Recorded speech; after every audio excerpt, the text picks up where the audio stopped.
नवी मुंबईकरांसाठी खुशखबर. आजपासून बहुप्रतीक्षित नवी मुंबईतही मेट्रो धावणार आहे. पहिल्या टप्प्यात बेलापूर ते पेंढर ट्रॅकवर मेट्रो धावणार असून लवकरच तिचा विस्तार होणार आहे.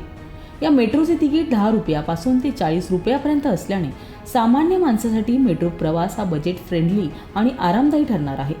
या मार्गावर एकूण 11 स्थानके असून तळोजा पाचनंद येथे डेपो निर्माण करण्यात आला आहे.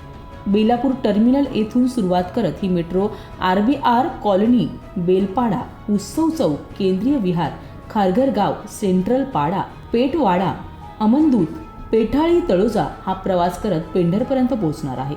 नवी मुंबई मेट्रोचे शिल्पकार आहेत मुंबई उपनगरे, पुणे, नागपूर या शहरामध्ये मेट्रोचे जाळे विणणारे देवेंद्र फडणवीस.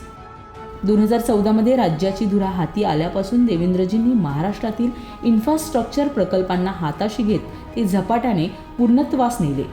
राज्याची राजधानी आणि देशाची आर्थिक राजधानी असलेल्या मुंबई व सभोवतालच्या उपनगरांमध्ये निर्माण होणारी वाहतुकीची कोंडी पहिल्यांदाच कुणी सोडवली असेल तर ती देवेंद्र फडणवीसांनी.